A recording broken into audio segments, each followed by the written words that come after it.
On the afternoon of November 24, 1971, the day before Thanksgiving, a man identifying himself as Dan Cooper approached the Northwest Orient Airlines counter at Portland International Airport. He purchased a one-way ticket to Seattle, Washington on Flight 305, a 30-minute trip aboard a Boeing 727-100. The ticket cost $20, which he paid in cash. The man was described as being in his mid-40s, around 6 feet tall, with dark hair and brown eyes. He wore a business suit with a black tie and a white shirt, a black raincoat and loafers, and carried a black attaché case. He appeared calm and polite, exuding the demeanor of an unremarkable businessman in 18E or 15D. Once the plane was airborne, Cooper handed a note to Florence Schaffner, one of the flight attendants. Initially, she assumed it was a lonely passenger giving her his phone number and slipped it into her pocket without reading it. Cooper then leaned toward her and whispered, "Miss, you better look at that note. I have a bomb." The note, printed in neat, all-capital letters, read, "I have a bomb in my briefcase. I want you to sit beside me. You are being hijacked." Schaffner sat down beside him, and Cooper opened his briefcase briefly to show her a glimpse of wires, red sticks, presumably dynamite, and a battery. He then dictated his demands: $200,000 in negotiable American currency, 4 parachutes, 2 primary and 2 reserve, and a fuel truck standing by in Seattle to refuel the plane upon arrival. Schaffner conveyed Cooper's demands to the cockpit crew. Captain William A. Scott, First Officer William Ratajczak, Flight Engineer Harold E. Anderson, and Flight Attendant Alice Hancock relayed the hijackers' demands to Air Traffic Control, which then informed local and federal authorities. Northwest Orient Airlines President Donald Nyrop authorized the ransom payment and instructed all employees to cooperate fully with the hijackers' demands. The FBI and Seattle police quickly mobilized to gather the ransom money, obtaining $200,000 in unmarked $20 bills from several Seattle area banks. The serial numbers of each bill were recorded, primarily focusing on Series 1963A and 1969 Federal Reserve notes, with serial numbers beginning with the letter L. The parachutes were sourced from a local skydiving school. Initially, the authorities mistakenly obtained military parachutes, but Cooper rejected them. Instead, he insisted on civilian parachutes with manually operated ripcords. Eventually, 2 parachutes were provided by the Seattle Sky Sports Parachuting School, and 2 reserve chutes were borrowed from a local sport parachuting club. While preparations were being made on the ground, the passengers were told that their arrival in Seattle would be delayed due to a minor mechanical difficulty. They remained unaware of the hijacking situation. The flight attendants tried to keep the passengers calm and served drinks and snacks as usual. Cooper, meanwhile, remained calm and polite. He ordered a bourbon and soda, paid for his drink, and even offered to pay for the second one. He seemed unconcerned, smoking cigarettes and occasionally engaging in small talk with the flight attendants. According to Tina Mucklow, another flight attendant who interacted with Cooper, he appeared familiar with the local terrain and weather conditions. At approximately 5:39 p.m., Flight 305 landed at Seattle-Tacoma Airport. The plane taxied to a remote, brightly lit section of the tarmac, far from the terminal, as per Cooper's instructions. He ordered all the window shades in the cabin to be drawn to prevent potential snipers from taking a shot at him. FBI agents, police, and airport officials, along with a fuel truck, were waiting. An airline operations manager delivered the cash-filled knapsack and parachutes to the plane.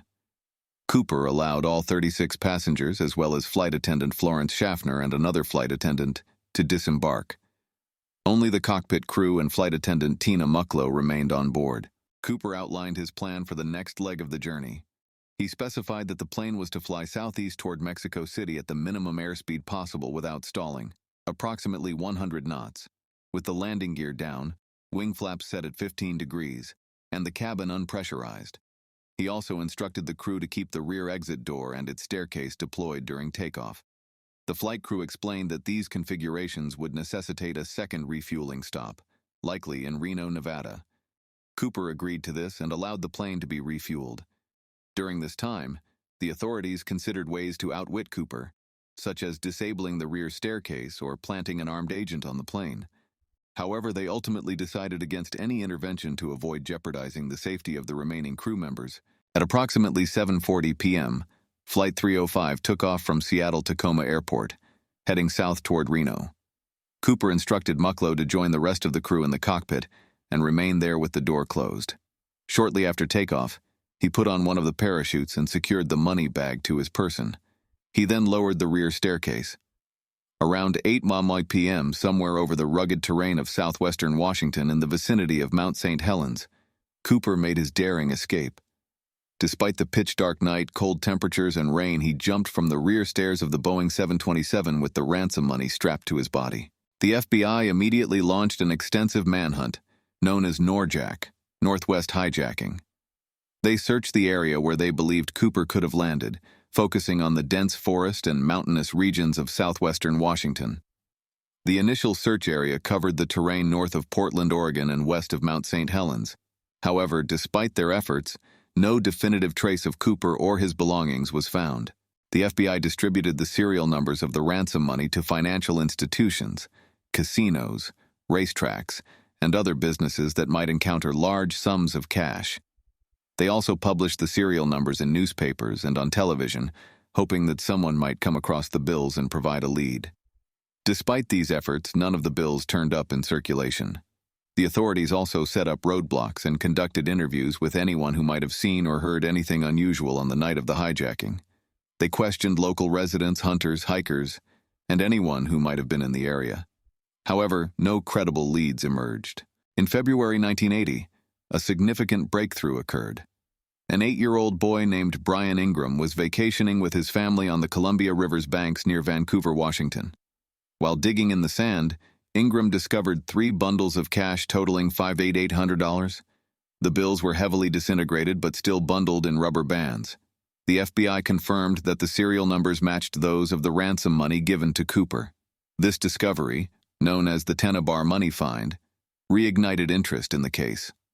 However, the find raised more questions than it answered. How did the money end up there? Did Cooper survive the jump and lose some of the money? Or did he perish in the wilderness, with the money eventually washing downriver? Over the years, the FBI investigated numerous suspects, but none were conclusively proven to be D.B. Cooper. Some of the most notable suspects include Richard Floyd McCoy. McCoy hijacked a plane in a similar fashion just months after the Cooper incident.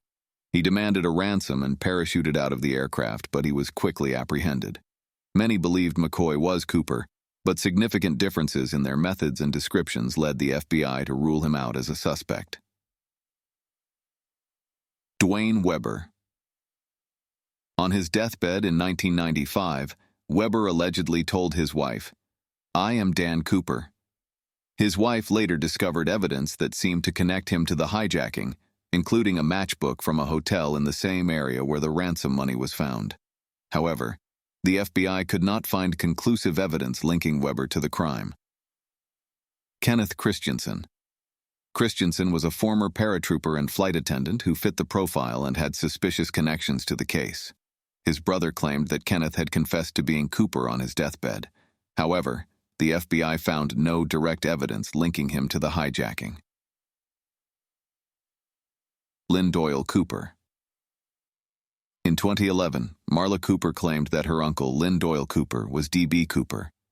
She said that she remembered him planning something suspicious around Thanksgiving in 1971, and later coming home injured. However, the FBI could not substantiate her claims with solid evidence. Numerous alternate theories have been proposed about Cooper's identity and fate. Survival theory. Some believe that Cooper survived the jump, citing his detailed knowledge of the aircraft and his demands for specific equipment. They argue that he might have been an experienced skydiver or a military veteran who used his skills to disappear and start a new life. Death theory. Others argue that Cooper likely perished during the jump. They point to the adverse weather conditions, the difficult terrain, and the fact that no trace of him or most of the ransom money has ever been found. They believe he miscalculated the jump's difficulty and died in the wilderness, with his remains yet to be discovered. Inside Job theory. Some conspiracy theories suggest that Cooper had an accomplice on the ground, or that the hijacking was an inside job involving airline employees or government officials. These theories often lack substantial evidence but persist due to the case's unresolved nature. In July 2016, the FBI officially closed the D.B. Cooper case, citing a lack of new evidence and resources better spent on more current cases. Despite this, The FBI emphasized that the case was not entirely closed and that any credible leads would still be investigated. The FBI's closure of the case marked the end of an era. Over the years, the agency had amassed a file that included thousands of documents, interviews, and pieces of evidence. Despite their best efforts, the mystery of D.B. Cooper remained unsolved, leaving many questions unanswered.